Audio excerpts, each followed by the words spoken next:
What's the first you think if I say you watch someone online play video games, what's your immediate reaction? Stupidest thing I ever heard.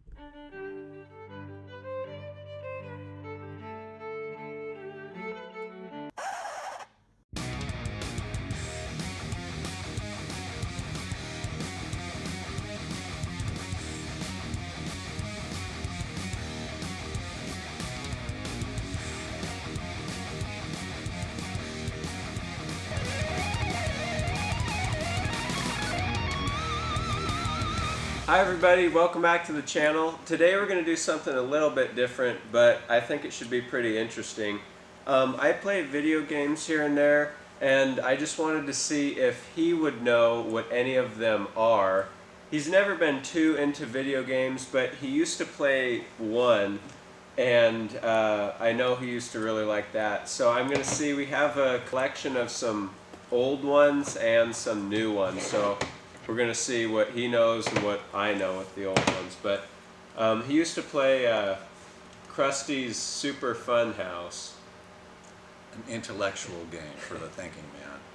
Yeah, it's for the Sega Genesis. yeah, Sega Genesis. What was the premise? It was... There were mice. Krusty's playhouse was infested with mice.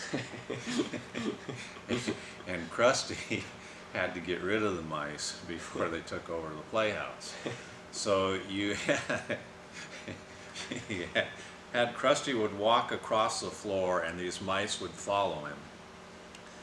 And every time he walked across certain parts of the floor would kind of dissipate. It would go away. Well, if you walked over the floor, and then finally the floor would fall down or fall out, and then the mice would trickle down into this trap kind of a thing.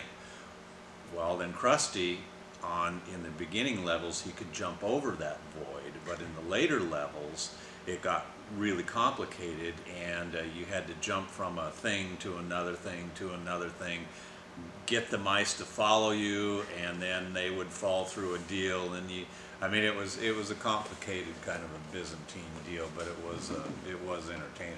I think a man's game. This was the only game. I'm not a gamer. Don't have any intentions of being a gamer. Don't know anything about the new stuff at all.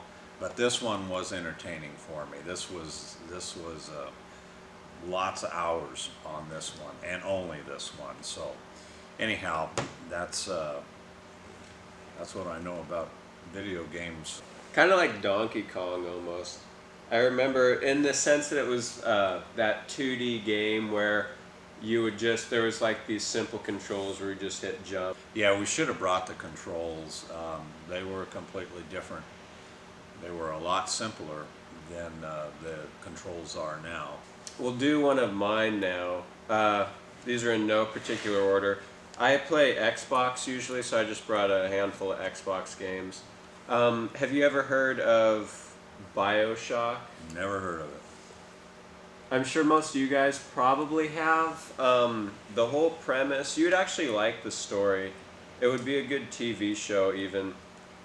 But there's 3 of them, and this is all 3 of them, but we'll talk about the first one because that's my favorite. The premise essentially is you start the game out where this guy is on a plane and it crashes in the middle of the ocean, and he sees this lighthouse near where he crashed, and he has no other choice but to swim up to it, and he does, and it's an entrance to an underwater city.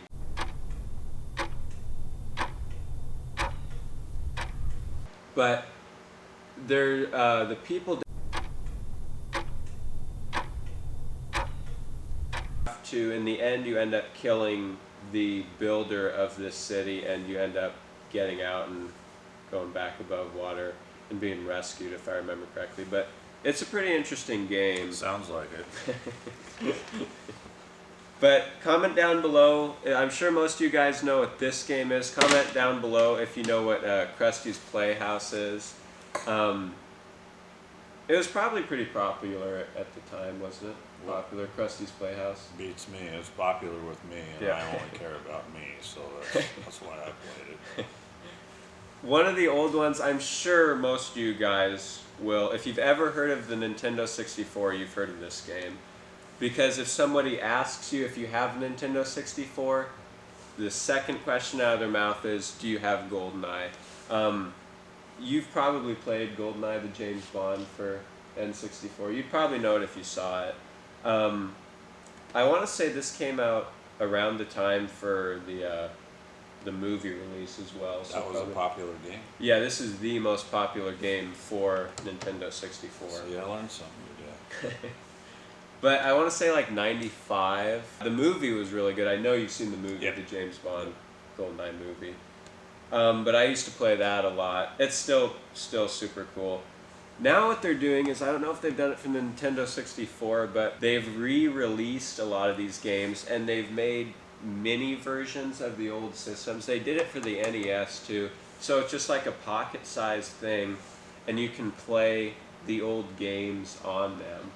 But you can't plug them in. It's all like, it comes preloaded, so they're pretty cool. But a few Christmases ago, the mini NES was a huge deal. See, and look at this. This is talking about state of the art. You push that little button, these things come out. Yeah, these are NES cartridges. For NES, real quick, the most popular game is this one right here. Super Mario Bros., Duck Hunt, and World Class Track Meet. I do remember that. I believe that did come with the game. That came with the console. Right. Sorry about that, guys. The camera died for a second, so I had to go reload it. But we'll pick up with Red Dead Redemption 2. And we did this off camera, and I didn't know the camera had died, so I'll ask him again. I'm sure most of you guys know what Red Dead Redemption 2 is. He will know now because I told him off camera. Clint Eastwood movie. But it's essentially a Clint Eastwood movie, and anybody who plays it immediately thinks of the good, the bad, and the ugly. And that's the best way to describe it, essentially. So this is another game that people just put hundreds of hours into just because there's so much to do. And this is made by the same company that makes Grand Theft Auto. So it's essentially Grand Theft Auto in the Wild West. With horses. Yeah, it is. And that's exactly what it is.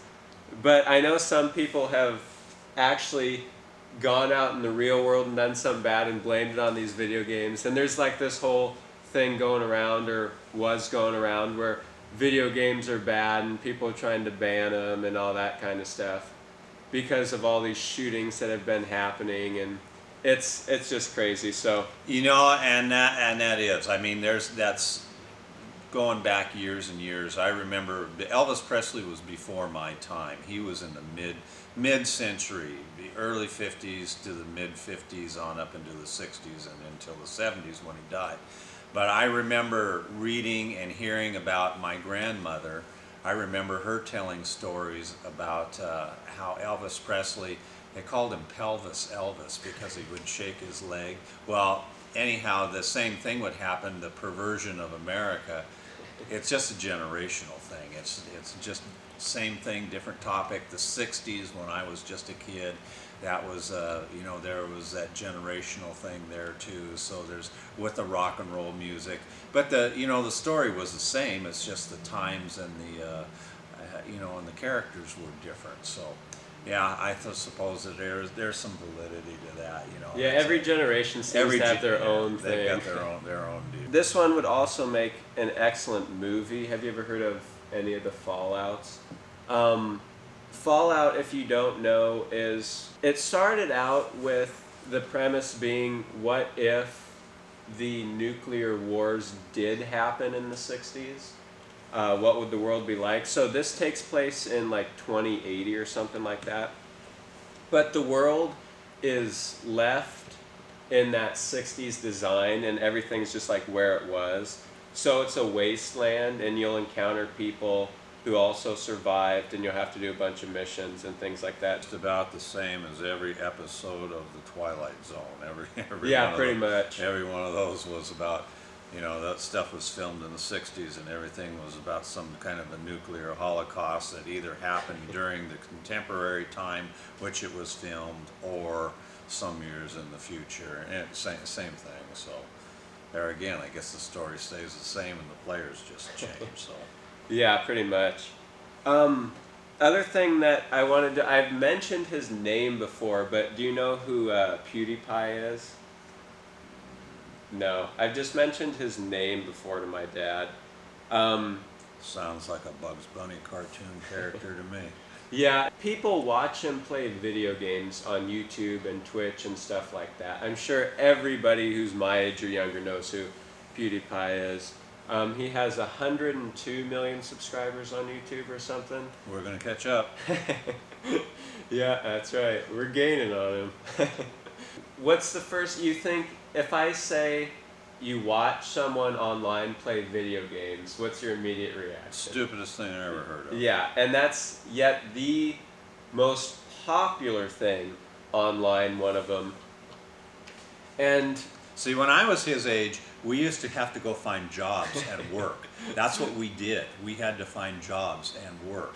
So things have changed in that arena. YouTube is like my generation's TV shows.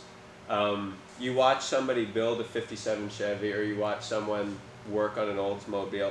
It's essentially the same thing, but interests have changed. So instead of watching somebody build a car, the kids watch someone play the video games they want to play and stuff. Yeah, that's, I guess talent is subjective.